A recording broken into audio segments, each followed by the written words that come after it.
Hi you guys, Shenita here. Welcome back to my channel.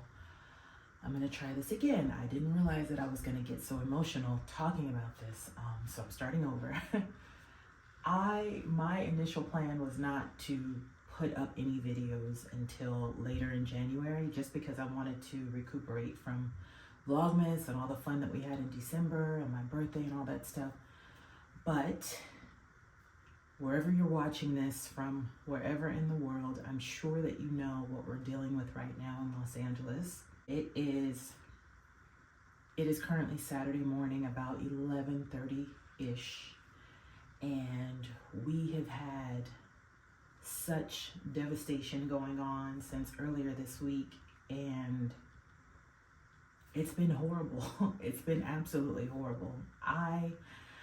I'm trying not to dox myself, but I think you guys know that I live in Santa Monica. I've said that when I do my walks, when I go to different places, it's usually here in Santa Monica. That's where I live. This is my home. I've been here for over 10 years.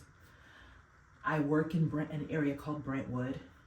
I spend a lot of time in Palisades and Malibu, and I mean the West Side. This is where I spend 95% of my time. And I don't know if you've had an opportunity to look at a few of the videos I put up earlier this week. I did like a few shorts when this whole situation started. I was at work and a coworker of mine kind of was like looking out her window like, you know, what's going on? And everyone kind of rushed over.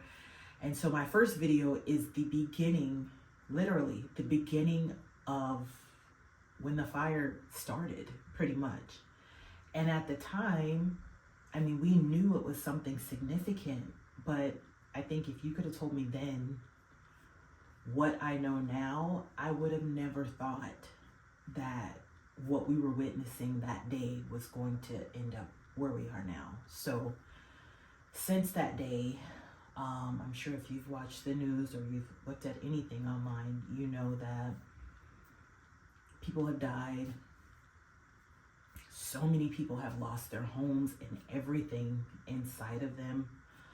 I know so many people who have lost their homes, and not just the Palisades fire, but the Eaton fire. And then there's other smaller fires going on. There was one in Hollywood, and just like every fire that has sparked up, I've literally known someone in the area that's either been warned or had to evacuate or was just as terrified as literally I am, or everybody in the city is. When this fire first started, it did threaten parts of Santa Monica, and although we never officially, where I live, we never officially got an order or warning, we did voluntarily evacuate that first night on Tuesday. We came back Wednesday afternoon, and we've been here since. Thankfully, we're okay. The only thing that we're dealing with really is just an immense amount of smoke. So we've kind of had everything sealed up. We've had air purifiers going. If you've been watching my channel for any amount of time, I think you would know that I'm asthmatic, and it just so happens that smoke is literally my kryptonite. It is what sparks my asthma the worst, is smoke. So I've literally been indoors since we got back on Wednesday. And if and when I do make it outside, I will be putting my mask on. But I guess I just wanted to update you guys and let you guys know that I'm okay. My family's okay. Like I said, there's many people that I know that are not okay. I've slept on somebody else's couch, and I've started offering my couch because, like I said, even though it's Saturday, this fire is still raging. From what I just saw on the news, it's like at 22,000 acres, it's only like 11 or 12% contained.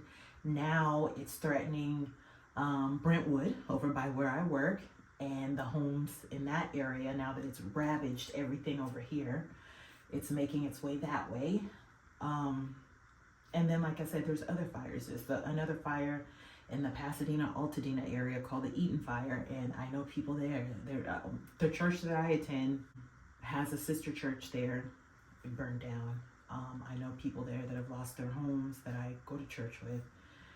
And it's just been really, really devastating. This whole situation is reminding me so much of when we were locked in for COVID.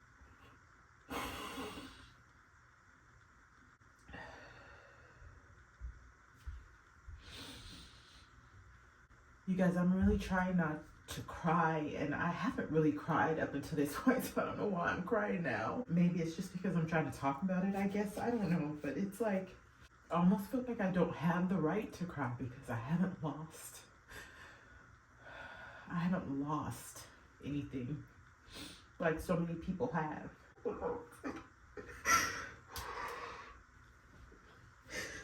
Sorry about that, y'all. Like I said, I haven't really been, I guess, this emotional since this whole thing happened. So I'm trying to understand why physically I just want to cry about this right now. I think just because it is reminding me so much of what we went through just a few years ago. And probably because it's still going on. There's not an end to it yet. So Monday, I might not even have a job to go back to. I don't even know what's gonna happen. I don't know. No one knows. I think part of what is making me so emotional right now is the fact that I've still been working from home. So that's been a distraction, and that I haven't really thought about the gravity of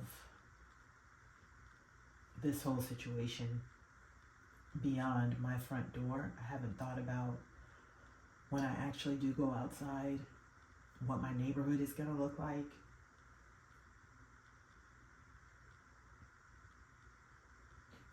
And I actually have 2 auditions to record later, which is hilarious because it's like, even though all of this is going on, there's this idea of, okay, so if and when we're back to normal, we still gotta work, we still gotta film, we still gotta get groceries, we still gotta do this. And it's like, literally, all of my neighbors to the north have nothing. And like I said, people that I know, I'm not gonna go into detail, but people that I know personally, nothing. And it's just so sad to think about that. I decided that when I'm ready to go outside, I'm planning to take everything that I have left from my nonprofit that closed last year. You guys know that whole story. I still have clothes that I've been taking to my monthly like junk in the trunk things. I'm just gonna take all of that stuff, and I've been screenshotting places where I can go drop it off, and I'm just gonna take that stuff and drop it off and hope that it helps someone. And the crazy thing, I was just thinking, I by chance could be giving something back to someone who had given it to me for my nonprofit, because a lot of my donors lived in Pacific Palisades. A lot of my donors lived in Malibu. So I literally could be giving them back clothing and things that they gave to me, it just blows my mind. It blows my mind. I don't think anybody ever thought that something like this would happen. So I wanted to update you guys from my perspective, like I said, about what's going on here. Update from Santa Monica. But I also want to rally together people to just keep praying for everyone here in Los Angeles. We are all going through it. There's so many places online where you can go and donate and help some of these families who've lost everything. And if that's not something that you can do, of course, that's understandable. Just stop, take a minute and say a prayer that sooner rather than later, because the winds are supposed to kick back up, they said, I think on Monday, sooner rather than later, the officials here, the firefighters, can get the situation under control, because until that happens, I don't think anyone here is going to feel safe, and there's no way we can start healing and rebuilding and trying to make things better. So I guess that's all I want to say. Again, I don't know when I'm going to have an opportunity to start vlogging again, and if and when I do, what those vlogs are going to be like, because this situation is probably going to keep things pretty sad for a while. So I don't know. But again, I'm okay. My family's okay. My in-laws, everyone's okay. All of my friends that I've been, messaging and texting around the city, everyone's okay. Thank God. But please keep praying. We are by no means out of the woods. Okay? And I guess with that, I will see you guys. I'll see you guys next time. All right. Take care.